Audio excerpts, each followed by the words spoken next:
What's up, everybody? I'm Bo from Brutal Commentary, and today I'll be breaking down our first fight for UFC 327.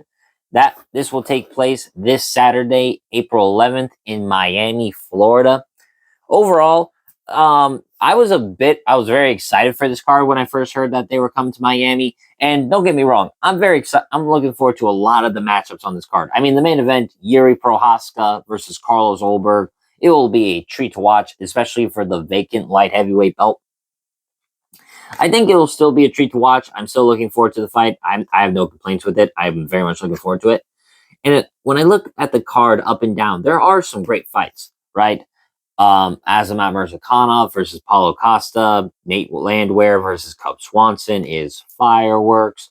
Josh Hockett against Curtis Blades. And even on the preliminary card, we got some great matchups like Patricio Pitbull versus Aaron Pico. Honestly, that might be the most intriguing fight to break down on the entire card. Randy Brown versus Kevin Holland, Mateusz Gamrot versus Esteban Ribovic. There's some great fights on this card. But I also think the card took some big hits. There were some other fights on this card, like Nadim Salikov versus Markel Medeiros, Benil Dariush versus Manuel Torres, and easily the biggest hit on this card, Joshua Van versus Tatsuro Tada, was supposed to be our co-main event. Unfortunately, it no longer is. That fight has been moved up to UFC 328 due to Van being injured. Honestly, that hit took a mass. Honestly, that losing that title fight is a massive blow to the card. I'm going to be honest, and it brings my excitement from a 8 out of 10 to like a 6.5 to 7 out of 10. And unfortunately, that's just true. That was like probably the fight I was looking forward to the most. That's just what I feel like. So though, at the end of the day, a lot of these Miami cards usually deliver some fun ass fights. So I think we're still going to get a treat. With that said, let's break down our first fight. In our first matchup, we have Charles Radtke taking on Francisco Prado. Honestly, when I break down this fight, this is where you have a fight where the styles are very similar, but there's some differences that are going to matter a lot. At the end of the day, I feel like both Radtke and Prado, both guys like to pressure forward, throw with power, and simply make it a dogfight. Now, looking at our two fighters, starting with Francisco Prado, if my screen will load. There we go. He's currently 12-4 as a professional, 1-4 in his last 5 fights. Prado was not doing too good in the UFC, lost to Jamie Malarkey, then he got his first UFC win against Ataman Azaitar via pretty vicious knockout, but that's been Prado's only UFC win. Since then, he went on a 3-fight skid where he got, thoroughly outpointed by Daniel Zellhuber. Then Prado tried to move up to welterweight and didn't have any success either, getting outboxed by Jake Matthews, and then lost a close decision to Nikolai Vernatenikov in a fight you could argue Prado probably should have won last July. So overall, not been great for Prado. I'm surprised he's still in the UFC. Don't get me wrong, he's still a fun fighter, and he's only 23. I mean, good God, he has a lot of room to grow, but maybe it's just Prado's not UFC ready right now.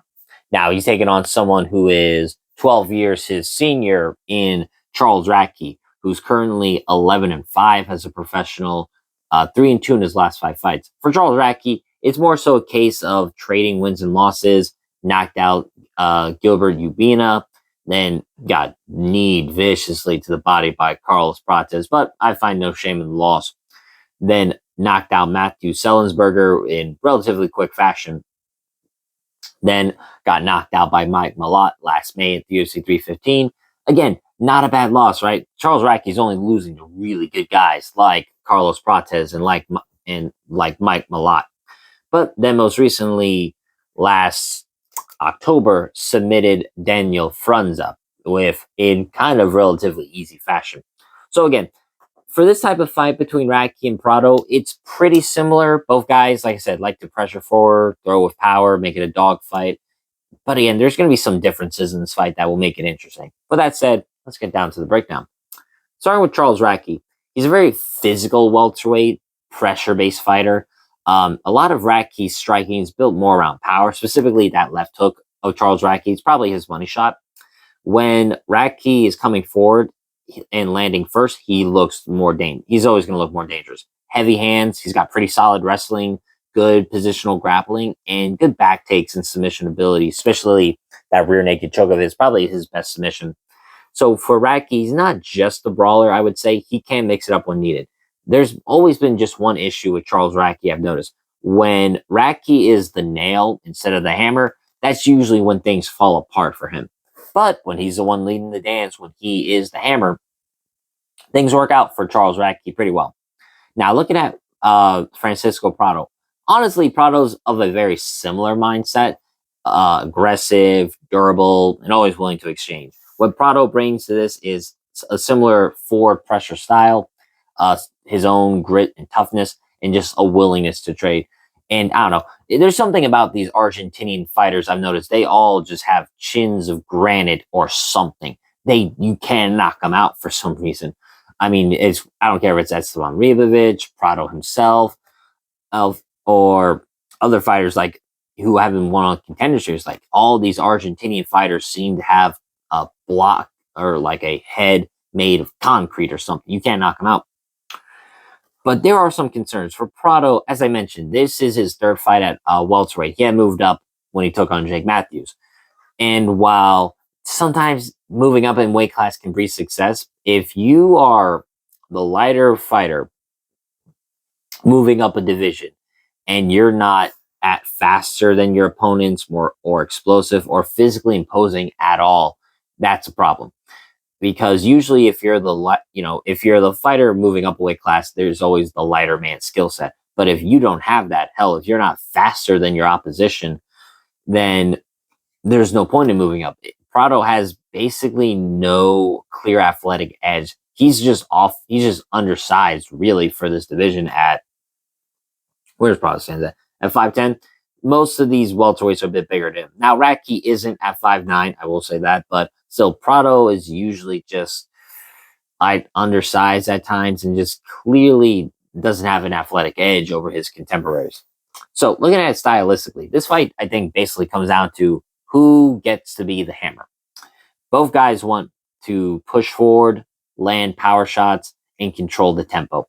But Radtke has advantages in size. I think he is, while maybe a bit shorter height-wise, I think he is going to be the just bigger guy in there. He's going to have a good strength advantage. I think he will be able to take down Prado, especially with the wrestling that Radtke has. Prado not necessarily shown good takedown defense at times. Now, he looked better against Nikolai Vernatenikov, but still at times, Prado had a hard time holding him down. And at the end of the day, I think with Radtke's combination of size, strength, and wrestling, I think that gives him more ways to win. Finally, a key X factor here is physicality. At this level, when two fighters have similar styles, the bigger, stronger fighter often takes over. And Radtke should be the stronger fighter in the clinch, the better wrestler, and the one dictating where the fight goes. So, my final assessment, Prado's tough. He's going to have some moments for sure. And he's going to fight back. He never gives up on himself. But I think over time, the size and strength difference should show. And if Radtke mixes in his wrestling even a little, that could seal rounds pretty clearly. So for my official prediction, I'm going to go with Charles Radtke. I'm going to pick him via decision. Now, I could see a world where he submits Francisco Prado. I don't think that's a likely possibility because, like I said, Francisco Prado is pretty tough. All 4 of his losses are by decision. But if Radtke were to get a finish, I'd probably lean towards submission. But at the end of the day, I'm probably going to pick decision at the end of the day. I think Radtke is going to win the exchanges, control the grappling when needed, and prove to be the more efficient pressure fighter. So once again, I'm picking Charles Radtke in this fight, and I'm going to pick him via decision. But with that being said, that's been my breakdown of this matchup. If you enjoyed this video, like, subscribe, and leave a comment down below on who you think is going to win. But until then, I've been Bo from Brutal Commentary. I thank you all for listening. And remember, stay calm, stay respectful, and enjoy the violence. I'll see y'all next time.